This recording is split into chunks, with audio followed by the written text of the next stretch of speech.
Welcome to the Lorehounds Christmas 2024 Spectacular. We're the Lorehounds, your guides to Netflix's wackiest Christmas ever. I'm John. I'm Elysia. I'm David. I'm Maia. And I'm Anna. In this podcast, we're going to be breaking down two new additions to the Netflix Christmas universe, Hot Frosty and Our Little Secret. Send your feedback to lorehounds@thelorehounds.com because we know you have thoughts. These movies are, I don't know, but send your thoughts in. And send your thoughts about our thoughts. That's right. And if you want to talk about it in real time, which is probably where you'll have most of your conversation since this is our last show of the season, you can go to our Discord server. You can find that in the link tree in the show notes. And if you subscribe on Supercast or Patreon, then you get more fun Christmas coverage. We are covering the entire Christmas Prince trilogy. That's out actually now, right? It's out, yeah. Yeah. And the Princess Switch trilogy and The Night Before Christmas because it's the best one. and of course, lots of other extras like bonus monthly episodes, movie reviews, lots of other fun stuff. Absolutely. Great times to be had by all this merry season. Now, we've got a lot of folks here tonight. This might be one of the bigger podcasts we've done. I think Agatha tops it, but That's why it's taking so long. Characters here. Yeah, there you go. There you go. My goal is to not do that because we have a time-sensitive thing here. We got the holidays coming up. Mm-hmm. So, as Elysia alluded to, we've already covered A Christmas Prince. You've already heard The Princess Switch if you're on our Supercast or Patreon. But here we're talking about the two newest, weirdest additions to the Netflix Christmas universe. That is Hot Frosty and Our Little Secret. So I want to go around and introduce everyone here, starting with our newest addition for the season. That's Anna Claus. You may have heard her last year, but she's back. You want to introduce yourself, Anna? Yes, I am Anna Claus. I watch and review Christmas rom-coms for absolutely no good reason. It's not fun. It's not profit. It's just a thing I do every year. And I have thoughts, which I will share with you. And you have a Substack, right, Anna? I do. It is annaclaus.substack.com. It is janky and lo-fi. So if you like janky, lo-fi, and snarky, you might enjoy it. I think Very the snark is the thing. It is the thing. Actually, I thought it looked really nice. David shared the one that you wrote about, Our Little Secret, and I thought the layout was nice, but also I laughed. So thank you for that. Oh, well, thank you. We'll include that link in the show notes as well, in case people want to go check that out. Maia, you've been here a couple episodes now for Christmas, but only on the subscriber feed. So you want to introduce yourself quickly? Who are you? So I'm Maia. I am John Lorehound's wife. And every once in a while, we watch terrible Christmas movies and we talk about it. So we thought, hey, this would be a great idea for a podcast. I don't think I could ever get my spouse to A, watch one of these movies, or B, talk about it on a podcast with me. So you guys are winning there. Have you tried eggnog? You can bribe people with eggnog. Now, is it regular or hard eggnog? Like really spiked, intensely spiked eggnog. You can get anyone to talk about Christmas rom-coms if you spike the eggnog. I think that might actually be the secret sauce. I think that might actually do something. Pro tips, exactly. Very nice. Very nice. David, you've not been on any of the podcasts this season for Christmas yet, so everybody knows who you are, but what's your experience with Christmas rom-coms? Next to nil. Did I watch a Christmas rom-com last year? Yeah, we did Falling for Christmas. Oh, that's right. Oh, that was the other Lindsay Lohan one. Oh my God. Yeah, that was my introduction to the world. Really? Extended universe, this extended IP story universe. And it scarred me pretty badly, but I'm back for more. So I don't know what to say. I think that one's like tremendously bad, even compared to the rest. So it was egregious. Yeah, it was definitely egregious. The thing is, I can only judge it as a remake of Overboard, which is a movie that I love with Goldie Hawn, and and it's that it's a fun little nostalgia trip. That was very, very bad. Okay, and it is part of the comeback journey of Lindsay Lohan. So right, and of course we get her this year, of course, in Our Little Secret. She's in a couple of things, though, isn't she? She is. She's really getting Christmas back here. Plug-in. Yeah, she is. Christmas is back, baby. She's our Christmas queen now. She's supplanting Mariah Carey. Or the Hudgenses. The 2 Hudgens for you. That's what I named the second episode we did. So, Elysia, you've been on our holiday coverage. What have you been doing? What's your Christmas backstory? Yeah, so I guess I grew up in a household where my mom especially just really loves Christmas. So we always go all out on Christmas stuff, cookies and decorations and Christmas markets and all that stuff. So obviously these cheesy holiday movies are part of it. So I have a real soft spot for them. That's great stuff. Yeah, they are certainly. I think we discussed in our Christmas Prince episode, like the jankiness and just laugh at it, end with it nature of these things are very close to how we consume horror movies. Mm-hmm. And so that's how Maia sort of got me into this. Is she just had it on one day when I was coming home from work, and she goes, "Just sit down, just watch this," and it's just fun, you know. She just trapped me in this. The same way she got me to watch 90 Day Fiance. I didn't get you to watch anything. You just watched it out of the corner of your eye, and you're like, "Did he just run into the rainforest?" And I said, "Yes." And then you were hooked. Yeah, Paul running into the rainforest. That was a good one. Anyway, this is not a 90 Day Fiance cast. This is about Hot Frosty and Our Little Secret. Now, I was going to have us do hot takes up front. I think it actually makes more sense to do it for each movie. So why don't we just get right into the movies? Starting with Hot Frosty. I'm going to read the synopsis, then I'll go around for hot takes. Kathy Barrett is a recently widowed owner of a small town diner who refuses to fix her heat.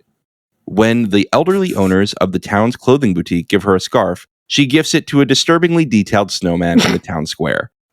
The snowman comes to life as Jack, who streaks through the town, steals some clothes, and is found by Kathy.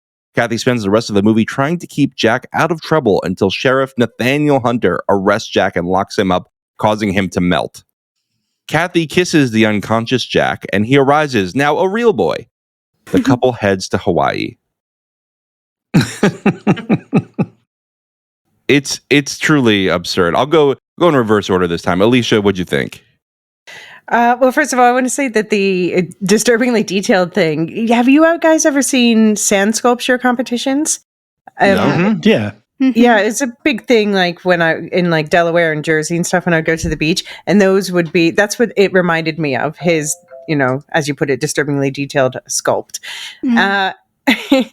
Anyway, yeah, I thought that this was like such a dumb movie, but I loved it anyway. It made me smile like the whole way. I watched it in one sitting, which is rare for me these days. I usually like divvy it up, in work breaks and stuff. I think Dustin Mulligan, he is what made it work. He just really sold it. Yeah, he did. Yeah. And I love the dialogue was so bad. Like at one point she's like, so you just all buy that he's a snowman? And someone responds, "It's Christmas," as if that makes sense. But that's the whole thing with these movies, right? It's just like you have to hand wave everything. It's great. It's great. David, what did you think of this movie? I kind of agree with Elysia on a couple of points here. The nipples for days was amazing in the snow sculpture. Dustin Milligan absolutely made this movie work. He's so committed to the bit. I don't think I've seen Lacey Chabert. Is that her? How do I pronounce her last name? Chabert, something like that. Chabert, that's it. We'll never know. I have never. I don't think I've seen her in anything before, and it felt like she kind of phoned it in a little bit, but it was. You never saw Mean Girls? No. Whoa, Wow. that's going on a list for 11 days. Going on a list. That's an iconic movie. And I think, as like Elysia mentioned, the Christmas magic is great, right? And I think I remember talking. Was it Anna Claus mentioned that you mentioned this, or maybe it was one of your newsletters, that there's this thing called Christmas magic, which defies all logic, and it makes these things just the impossible possible. And when he wakes up from being melted and he's a real boy, it was just like, oh man, it's even better than turning him in from a snowman into a living snowman. So I thought, I don't know, the movie kind of had, it was really tongue in cheek. It kind of knew what it was, and it played with that. And I don't know, I kind of got a little bit of respect for the movie because they were like, this is a dumbass movie, so we're just going for it. And I think that's what made it work. Yeah, I like what you said there about the spirit of Christmas hand waving. Like, Spirit of Christmas could have saved her dying husband, but instead it just gave her a hot man baby. Exactly. Absolutely. And are we going to talk about more details, or these are just hot takes? Well, we're just giving hot takes right up front. Right. Next up is Maia. Yeah, I feel bad because I totally disagree with both David and Elysia. Conflict. This was just so hard to get through for me. I tried 3 separate times and I just could not focus on it. I thought the Jack character was like way over the top. I don't know. I didn't like it. I didn't want it. I don't like it. That's okay. I think we're going to disagree the other way when it comes to our little secret. So you can definitely have that take now. And you're a big Schitt's Creek fan, Maia. I know that. And you like Ted from there. Yeah, he was great in that. I don't know. With this, it was just very like put on. Like, I think they were going for the golden retriever boyfriend kind of vibe. But I think they overshot it. And I think it was more like sexy born yesterday kind of archetype. And I just don't like that. I hear you. Anna, what are your thoughts on this one? My thoughts are complicated. I think it's a great concept. I thought Dustin Milligan's abs were A+, spectacular, stole the show, and I think that was sort of part of the point. I didn't find his lack of personality fun to watch necessarily because he was, so vapid and the whole situation, like nobody had any agency in this situation, like the snowman just came to life. We don't know who created the snowman. We don't know any of the mechanics of the magic that brought him to life or really how the snowman come to life magic works, which, you can wave a wand and say Christmas magic, but I would have liked to go a little bit deeper. But I thought the concept of, it's just a hot himbo. Like, he doesn't need any personality. He doesn't need a character. He's just there to help the female protagonist get over her shit and get on with her life, was like a nice little flip on gender roles because so many movies tell the reverse story. So complicated feelings. I laughed. I fell asleep. I maybe cried a little at the end because it's a cheesy Christmas movie. I think I maybe gave it 3 Christmas trees on my rating scale of 1 to 5 Christmas trees. Okay. But I honestly can't remember. I feel like it also really stole the Merry Gentleman's thunder. And I felt that the Merry Gentleman was a far superior hot dude Christmas movie made for Netflix in 2024. So I'm a little salty that this one dude's one set of abs is getting more attention than those 5 dudes, 5 sets of abs, and they were dancing. Oh, I feel like I've been cheated now. Everybody should watch The Merry Gentleman. Well, we're not here to talk about that. Okay, sorry. That's all right. Go watch The Merry Gentleman. But for now, Hot Frosty, I want to ask, can someone share their favorite scene? I think that's a good place to go now. I don't want to keep just going in order. Go ahead, Elysia. Okay, can I ask a question to all of you that may shape like how we're interpreting this? How many were you guys fans of that 1969 Frosty the Snowman short growing up? Yep. Mm-hmm. Absolutely. Okay, what do you think of this as an adaptation of that in its loose adaptation? But for me, like a lot of the shallowness, I was reading, just blanketly hopeful. I was reading as an interpretation of that story.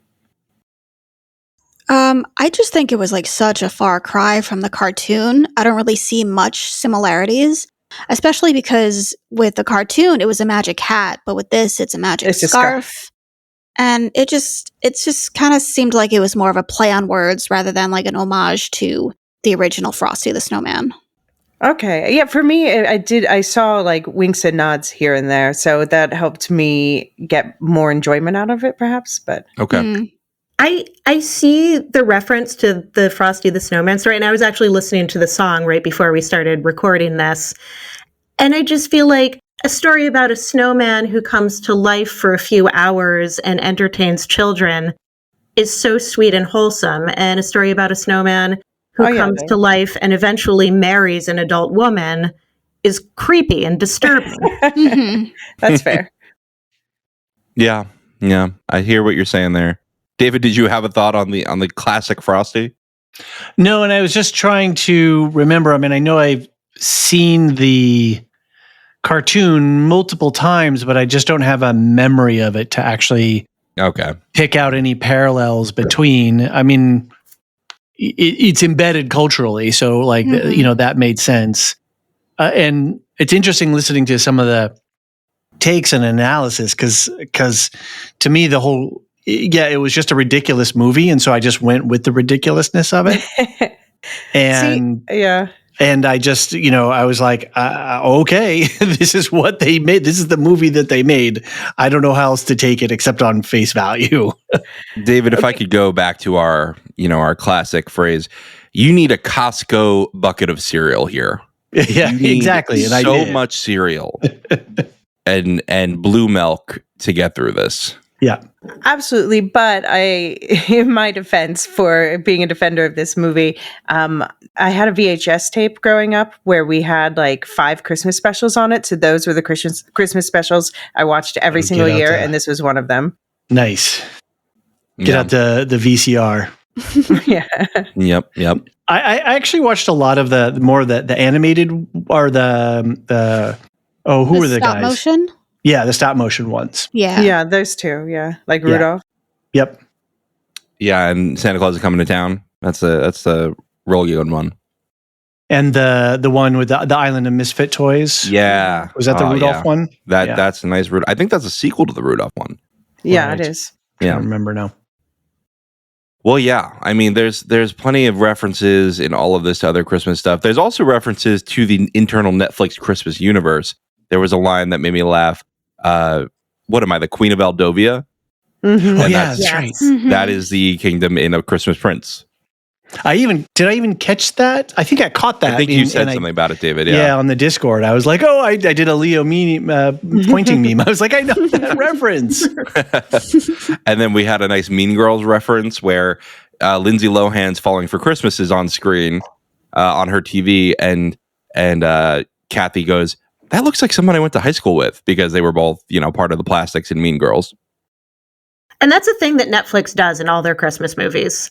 Like there's always a shot of somebody watching TV, and there's a Netflix Christmas movie in the Netflix Christmas movie. But you know what? They do that with their horror stuff too. Like they'll have someone in Black Mirror watching another horror movie. I like it. I think it's cool. All right, something we haven't really talked about yet is the whole cop storyline. Like, what's going on there? What's everyone thinking about that part of the movie? I hated that part, actually. Oh, no. It's Harold from The Office. Craig Robinson and Joe Latriglio from, I remember him from Brooklyn Nine-Nine. Yeah, that was it. Yeah, I like him. I found the character Nine-Nine. annoying and like shooting himself in the foot. And I was just like, I was so annoyed with him. He was the villain of the movie, basically. Have you never met someone like that?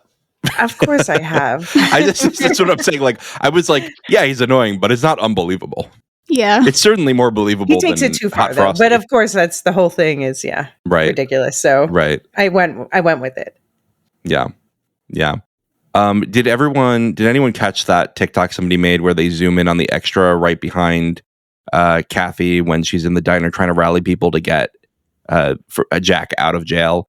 And there's this extra who's like giving it 1,000%. He's like cheering for everything. He's like, "You go get him!" And it's just a whole thing. There's so many like silly details like that in this, crafted with love. Yeah. Anyone else have a favorite scene in here? Well, a couple of scenes. I actually have a kind of a small series of questions. Okay. That practical, real life one. Who leaves their space heaters plugged in all day while they're gone? Arsonists. Psychopaths. Fire hazard. That's just madness. Why were they driving? All of them were driving old cars. Is that just like a Christmas vibe thing? Like, that's a Christmas movie thing. Okay. Like the older the car, the quainter the town. The quainter the town, the better the Christmas movie. that makes sense. Okay. It like feeds into the whole like Christmas through nostalgia trip. Right. Christmas core, sort of normcore stuff. Yeah, got it. I was trying to understand what was going on with dude's veins because did he like work out before every shot? Because he was like, I think sometimes ripping out people of his skin. dehydrate themselves to look like that. It was a little gross I at think times. he might have been made up to some extent. Like there was definitely like contouring happening there. Nobody's abs actually look like that. Okay.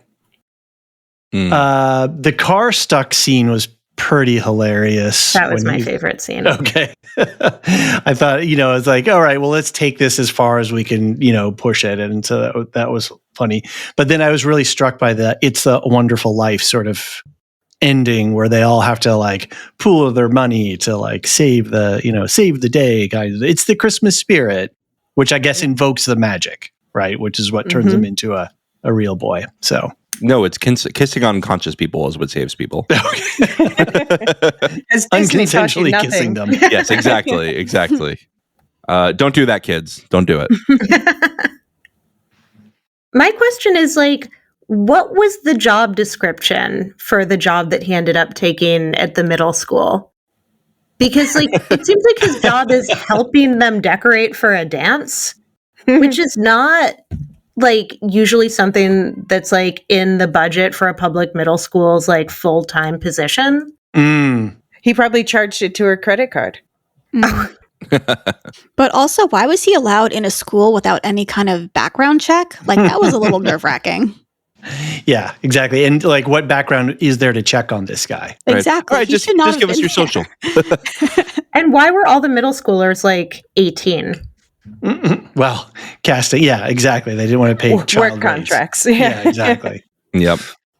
They were like, we But I got do to like- shoot this thing in 2 weeks. No kids. That's right.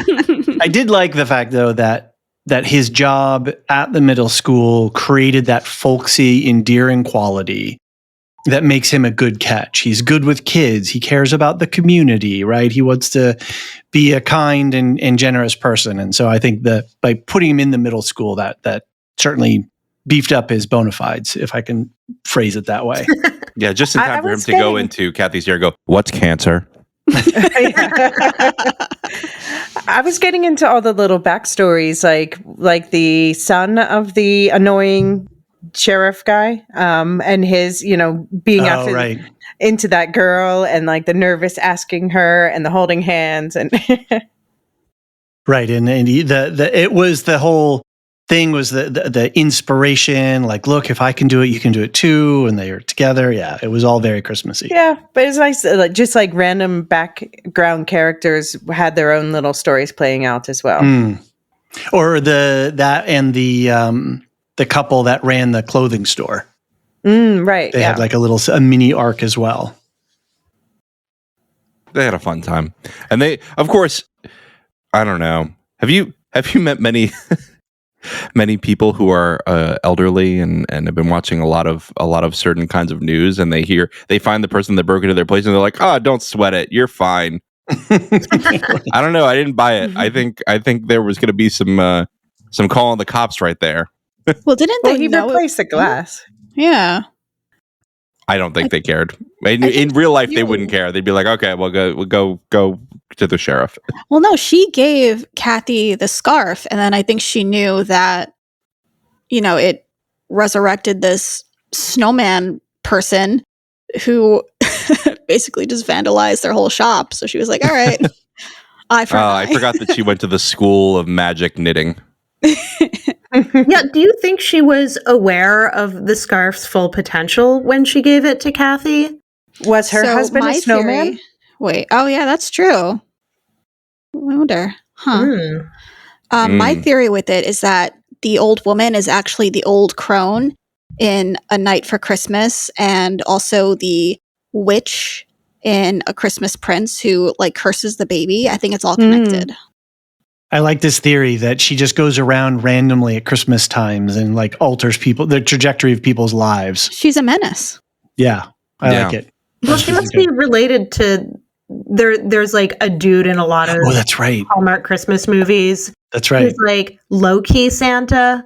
So maybe she's related to like low-key Santa who can kind of like twinkle at you and make magic happen. Low-key Mrs. Claus kind of thing. Yeah. Sometimes it's an elf. I just watched one the other day where it was like a young elf girl who made Santa magic happen. Like they change it up, but I think they're all part of the same like North Pole cabal. I love this. And of course you have in like, I remember in Falling for Christmas, you have a guy that's like might be Santa and then he's not, and then maybe he is, and same. Yeah, you're right, Anna. Even in the Netflix movies, there's Princess all this Switch kind of like, too. Oh yeah. I mean, you're right. there's like the guy in the first one. It's bizarre. This whole universe of things is bizarre. Any other thoughts on Hot Frosty before we go on to our little secret? I thought it was fun. Just turn your brain off. Fun. Agreed. Well, why don't we take a quick break? When we get back, we will move on to our little secret.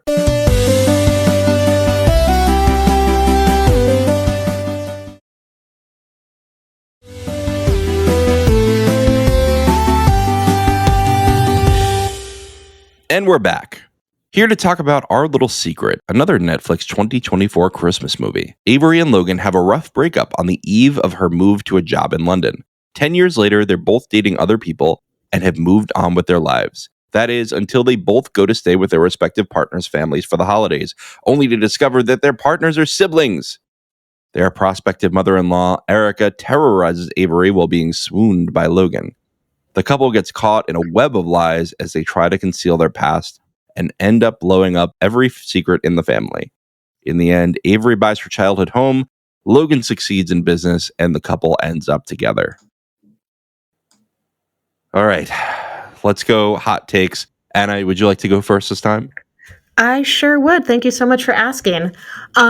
So my hot take on this is that Christmas is already awkward. Like, you're spending time with family, you're trying to purchase the right gifts, you're trying to bake all the things, and there's a lot of potential for sort of awkwardness and cringe and running into and spending time with people you don't really want to spend time with, just baked right into the holiday season.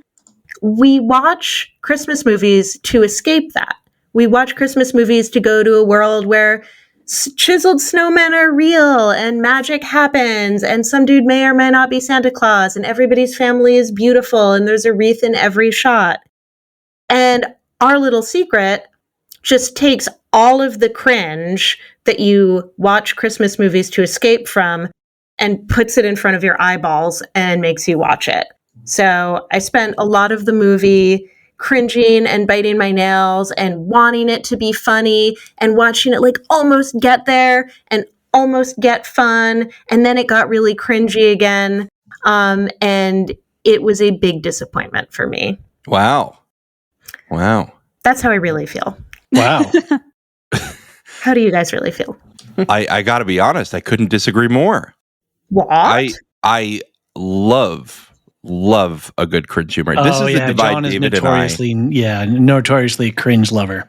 Oh. This is something David and I have identified as a generational divide between us, which is that I grew up with The Office, so did Maia. We bonded often early in our relationship because we loved The Office and we've followed that train of mockumentaries and all that. I love a good cringe show. I love British TV for that kind of thing too. And so this was my favorite Netflix Christmas movie ever. Mm-hmm. Wow. Hands down. I thought it was wonderfully awkward the entire time. And I want more like this because if it's happening to someone else, it doesn't stress me out. That's wild. I was like Anna, just like going, gross, awkward, weird, just sort of squirming the entire way through the movie. Give us your full hot take then, David. Yeah. Yeah, I thought it was a pretty good comedy ruined by modern sensibilities. I think that's my Okay. Take. At times, it was almost I thought it was going to be a screwball comedy, but it's not, clearly. It breaks certain forms that screwballs are supposed to have, but it has other ones that are very strong. So I was like, I'm really confused by it. And I thought that the even though there was no chemistry between Logan and Avery, like it was just absolutely like, why are these people interested in each other? The one thing that was kind of a fun part of the whole movie was the setup of the reveal, the way that they kept sort of bringing it close and then teasing it, and then the way that it all unfolded. I thought they handled that well from a sort of a comedy standpoint. But otherwise, yeah, I was confused by this movie because it wasn't like a Christmas magic. There was no low-key Santa magic happening. And it was just like a kind of a straight, almost drama. It was a kind of a dramedy in some ways, wasn't it? I don't know. I'm confused by this movie. That's my hot take. I'm confused. See, I think you don't need to feel bad about the movie at the end because everybody ends up with someone else. Right, which was very like, I was like, huh? I was like, when the business guy drives off with Kristen Chenoweth, he was like, yeah. Well, good for them. Yeah. Never mind the ruin and emotional damage that they have inflicted on all the other people. But hey, you know. Well, they were the ones it was inflicted on them. But, well, she didn't really like her husband, apparently. Yeah. I mean, she was a pretty piece of work. That's true. Well, I've lost my order, but Maia, do you want to go next? Yeah. So as far as Christmas movies go, this is not much of a Christmas movie. That being said, I really loved this movie. I thought it was so fun. I thought the casting was just like on point. And like I knew where it was going the whole time, but I still enjoyed the ride. I really liked it. And Elysia? Yeah, I'm more on the on David's side. I'm not. I thought that it was. I think that it is qualitatively better than Hot Frosty, but I enjoyed it less, and I think it's just because for me it was in between. Like I do like something like The Holdovers, or there's Christmas Eve at Miller's Point coming out this year, something like that, where it is really like about the angst of Christmas. This was kind of maybe in between. And I guess what really didn't work for me was the central romance. Like I didn't buy into them having a history together, and I didn't really like feel the chemistry between them. Although I think that he did a very good job. I just didn't feel the spark between them. So that's probably why it fell a little flat for me. I thought he was hilarious. Yeah, I don't think I've ever seen Lindsay Lohan have chemistry with anybody, to be fair. Legit. So I think that's just her, honestly. Yeah, no, that's fair. That's fair. It wasn't him. Definitely wasn't on him. Right. He did some of the best acting I've seen in any of these movies. Like he was actually, he felt natural most of the time in a way that I think that most of the time they feel like they are stop motion figurines being moved around. So I don't know. But I don't know. I don't understand how anyone could watch this movie and not be dying laughing at like the dog scene in the vet. I was just I hated that whole thing. Really? Well, first of all, because I'm a pet person, so as soon as she put those cookies on the ground, I was like, oh my God. The dog was fine. We can laugh about it. Yeah. I feel like it had so much potential to be really genuinely funny. Like, if the sort of rivalry between Lindsay Lohan and Kristen Chenoweth had continued, like that's a great concept. Like just watching the two of them go at each other, I could watch that for 90 minutes. But it sort of went from being like this cringe fest to sort of trying to be like a real heartfelt Christmas movie with like actual love and character development, but it had already set itself up for this cringe fest where everybody's a jerk. And it had so much potential to be funny and it wasn't. I think the setup of the two childhood sweethearts and then their now girlfriend, their romantic interests, be they what do you call it, engaged or not or whatever, right? The whole thing.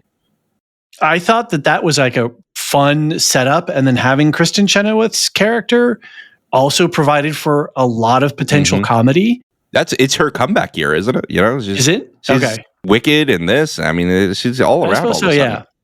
So yeah, I think I agree with Anna that there's a huge amount of potential, but then I got confused because where's the Christmas message in it? It's okay to be in a loveless marriage. It's okay to, cheat on your vows. It's okay to lie to people, and it all works out in the end. That's where I go for the modern sensibility of this movie is not. There was not a redeeming Christmas message to it, David. Even though there was a ton of comedic potential. David, what did you learn from Hot Frosty? I mean, the Hot Frosty message is like, if you believe in love and goodness and happiness and humanity and Christmas, you'll get a hot baby. Yeah. Like everybody will live happily ever after. She suffered a tragedy that wasn't her fault. Her partner died of cancer, right? And she was brokenhearted. And then this goofus of a guy, thaws her heart, right? Because she's trying to be good, she's trying to be in the community, and just be a good person and all that kind of stuff. Where this is just like a largely a den of thieves at the Chenoweth household.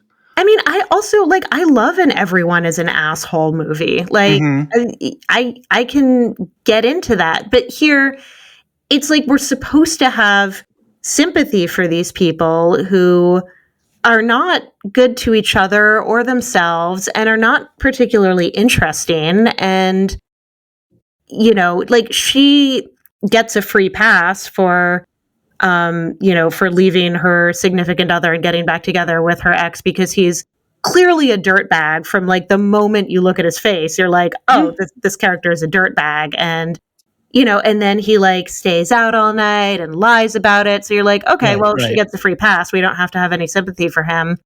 But the sister was awful too. But she was, sort of an insufferable person, but she didn't deserve what happened to her. She didn't deserve to have her significant other who she thought was going to propose just dump her and get back together with his ex, and she didn't end up with anyone. She was just alone at the end, and that's never addressed, and we're just supposed to be okay with it because she has a sort of shitty personality. And again, I love an everyone's an asshole movie, but this was trying not to be that, and wasn't real funny. Well, may I get everybody's take on the church scene? Because that was the other thing that made me laugh quite a lot. It just hit too close to home, man. Who hasn't accidentally been too high at a place where you shouldn't be too high with a bunch of people around that you don't want to be too high in front of? That's funny. It's so uncomfortable. Yeah. But it's no, in church with my boyfriend's family, that is really close to home. At least I didn't have to give a speech. Yeah, I mean, look, I think this is just, again, going to be the divide of do you like cringe humor or do you not like cringe humor? If you like cringe humor, I think this movie's for you. If you don't, then it's not. Can I compliment something I did like, though? I really liked that opening animation montage. Cute. Yeah. Yeah, that was cute. Their whole backstory. Is her dad Santa? What do we think? Why? He's an old man with the white beard, and he's giving a very Christmassy speech, and I just feel like he might be Santa. Santa stand-in? He might be a Santa stand. But there was no low-key magic, so yeah. I mean, unless you count the edibles, but yeah. That's true. Yeah. That's true. Also, how did she not know that that's what those were? First of all, there's really strict regulations for THC gummies that have to be labeled. And those were. And how do you look at that package of gummies with the unicorn and not be like, well, clearly there is weed in these? Right. Or so that hungry. It's in Callum's jacket, right? Yeah. That dude is sus, right? Callum was hilarious. The way he goes, everyone knows I'm going to degenerate anyway. I'm going to blow this up. And then he does. I thought that was a great way to do that. No, that's true. I like Agreed. that. Yeah, he was the one, he played it straight. He was who he was, the whole time. He did not have a secret identity. He did not have ulterior motives other than having ulterior motives. And that's a kind of honesty that you could, take to the bank. I feel like if everybody had sort of like been that sort of over the top villain, like the way he was and the way Kristen Chenoweth was, then it would have been really funny. Like, if we're not supposed to have sympathy for them, then you can really have a lot of fun. But it's a Christmas movie, so it has to be nice. So I think it just had an identity crisis. Yeah, because then you could be in kind of a Knives Out type of scenario where, what's all the different people cross-cutting each other. Yeah. That would be entertaining. Yeah. Yeah.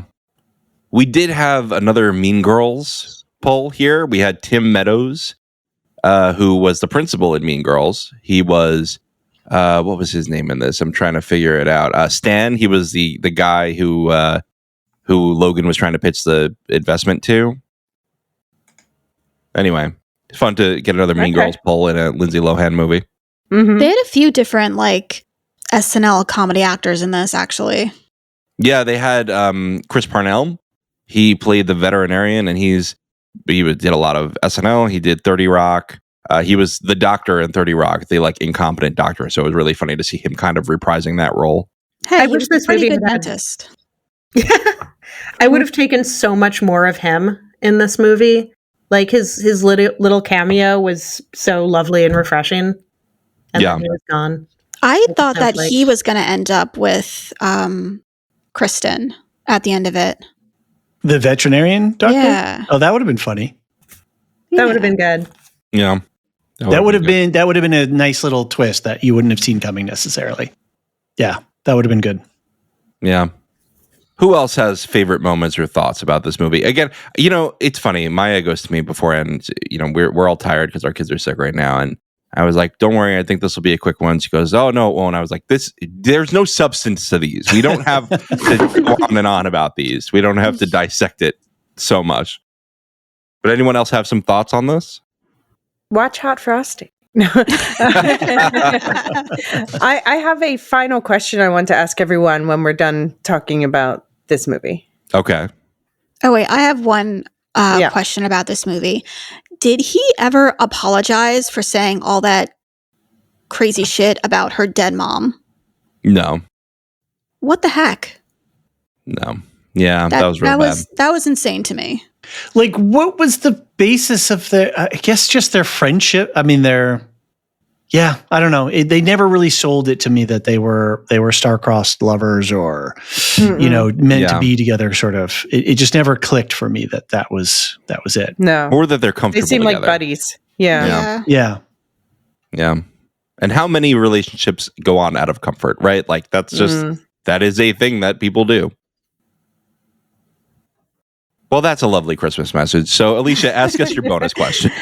All right. I want everyone to say, what is your Netflix Christmas movie pitch? Like, what would you call it? And what's the premise? Like you come up with a pitch for a movie. Like if we're I have one, but I don't have a title. So you have to help me title it.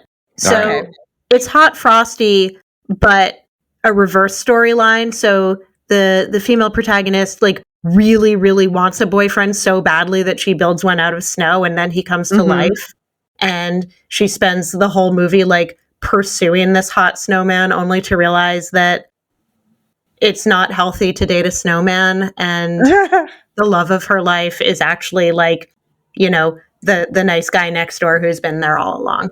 Right. Oh yeah, you don't want it's a Pygmalion story. Yeah. Oh my God. Yeah. But I don't know what it's called. Hot Frosty 2. It's Frosty Pygmalion. It's the play that's about a guy loving his statue to life. Anyway. I don't know this. Deep cut, Elysia. All right. All right. Who else has got a pitch? Also the play that My Fair Lady is based on? Yes. All right. Who else has got a pitch? All right. Well, I'll do mine. Mine is, so it's actually a trilogy. Ooh. It's called The Last Mermaid Christmas, and it's a take on the Little Mermaid, where she wants to be part of that world, but actually in the end he ends up becoming part of her world. And the next one in a trilogy is actually and I forgot that there's also a witch's curse involved and stuff. And the next one is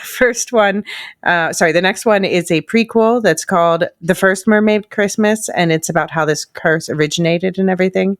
And then, there'll be a third. There's a sequel. And so I'm going to appeal to Netflix by telling them you can watch the movies after they come out in any order, Ooh.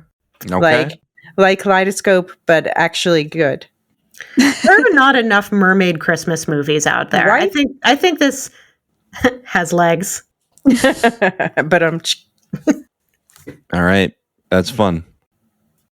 I guess my fantasy Christmas movie would just be the cast of Arrested Development having a Christmas movie and doing an Arrested Development Christmas, because I would watch them do anything.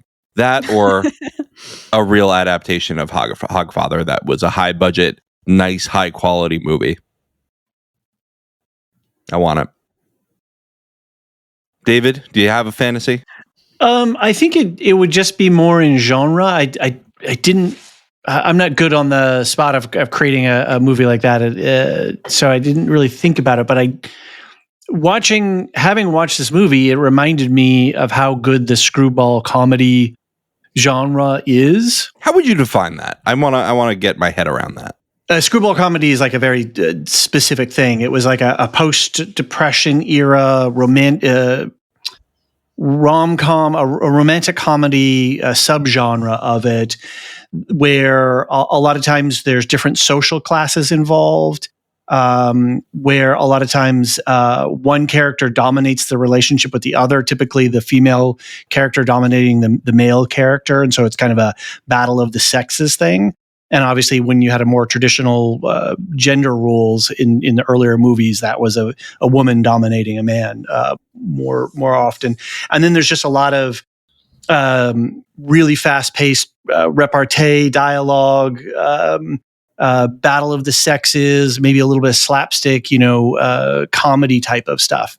And I think, when they're really sharp-witted, I think that they would. I would like to see a sharp-witted Christmas movie that is a battle of the sexes, or not a battle of the sexes in a way, but a relationship. Battle of the mermaids. Battle of the mermaids. There you go. We're back. That's good.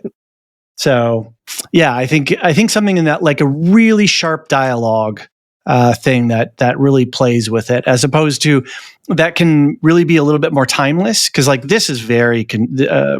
Our Little Secret is very contemporary, very sort of nouveau riche sensibilities, and it was just kind of like pablum in some ways. The characters weren't interesting, even though there's the talent there to play it. Like if the script was, and at certain points the comedy was kind of good, and it could have been better. So just really punched up, witty script, I think would be great. Yes. All right, Maia, do you have a pitch for us?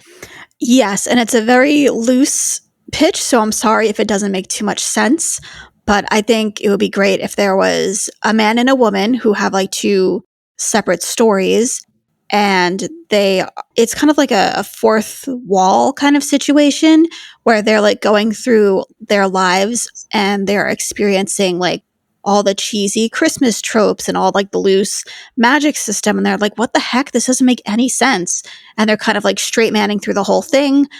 And then at some point in the story, they cross paths, they fall in love, and then they themselves become part of the Christmas trope. Yeah, Aww. That's great. I like that. So a Wes Anderson movie in the Christmas universe. Is that what you're telling me, Maia? To do that, We could have that production design. Yeah. Yeah. That'd be great. I can recommend some good self-aware Christmas rom-coms if you want that, like where the trope is the movie, like the plot is like, oh no, I've landed in a Christmas movie. Yeah, that'd be great. There's one called A Christmas Movie Christmas that is excellent. There's another called Waking Up to Christmas. That's the same idea, like, cynic waking up in a Christmas movie and being like, oh no, I'm in a Christmas movie. And they are both excellent. Very cool. Check them out. Do you have entries on your blog for it? Yes, I have entries for both of those. Very nice. Very nice. Yep. All right. Well, everyone be sure to click on Anna Claus's Substack in the show notes if you want to hear more from her. Anybody else have closing thoughts for this Christmas season? I would like to, I think, take up Anna Claus's idea here and maybe into our rotation for next year that we do pull a gem or two, not just the fun, isn't it, a hot Frosty, but like, let's talk about one of these films that she thinks is actually good, as it were. I mean, it is good the way Hot Frosty is good. Like they're goofy, self-aware Christmas movies. They're not like a film. Right. But, I like them. That's fair enough. You're the professional here. Well, now we're all Christmas professionals because we've recorded our public Christmas special. Don't forget, you can find more Christmas specials over on the Patreon and Supercast on A Christmas Prince and The Princess Switch. Let's just talk quickly about what we have coming. This is going to be coming out the week of Christmas. So we've got our top 10 TV of 2024, which is going to be a lot of fun. We're going to have community rankings. We're going to have the Triarchies rankings, and we are going to be able to discuss everything in retrospective for the year. So that'll be on the public feed. That's our annual Christmas gift to the public that we give a second breakfast out for subscribers and the public. Then we also have a lot else coming. I know there's going to be a Silmarillion story this week with Marilyn Arbukila, our favorite Tolkien scholar. I'm not sure what is coming on the affiliates because we're a little bit far out from that, but go check out all the affiliates, Never Mind the Music, Radioactive Ramblings, We'll Shift Dust. I know there's going to be a Silo episode.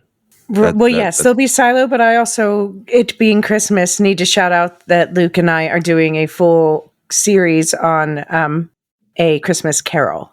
Oh. A whole bunch of adaptations of A Christmas Carol. So you can find that on the We'll Shift Dust feed. Very cool. And Anthony and Steve are back on Properly Howard too. So check out everything. Go to all the links in the link tree. And for now, I think we've just got to give a nice thank you. And I'll put in some generic Christmas music under this. But for now, you're going to do it a cappella. David, hit me with them. To our Discord server boosters, Aaron K, Tiller the Thriller, Dork of the Ninjas, Duve71, Athena Ajalea, Tinak, Lestu, Nancy M, Ghost of Perdition, and Richard W. Thanks for donating your Nitro bits to the community server to make our Discord server a more fun place. To our Lore Master top tier subscribers, we always like to give a quick shout out. So Samartian, Michael G, Michelle E, Dave. God, I haven't done this in a while. To our Lore Master subscribers, thank you all so very much for your ongoing and continued support. Samartian, Michael G, Michelle E, Brian P, SC, Peter OH, Bettina W, Adam S, Nancy M, Duve71, Brian 8063, Frederick H, Sarah L, Garrett C, Eric F, Matthew M, Sarah M, DJ Miwa, Andra B, Kwong Yu, Deadeye Jedi Bob, Nathan T, Alex V, Aaron T, Sub-Zero, Aaron K, Dally V, Mothership 61, Gnarls, Kathy W, Lestu, Jeffrey B, Elysia U, Neil F, Ben B, Scott F, Stephen N, and forever last but never least, Adrian. Thank you all so very much. Thank you to everyone who listens. Thank you to everyone who subscribes. And we will see you on the next podcast. Merry Christmas from Hot Frosty. The Lorehounds podcast is produced and published by the Lorehounds. You can send questions and feedback and voicemails at thelorehounds.com/contact. Get early and ad-free access to all Lorehounds podcasts at patreon.com/thelorehounds. Any opinions stated are ours personally and do not reflect the opinion of or belong to any employers or other entities. Thanks for listening.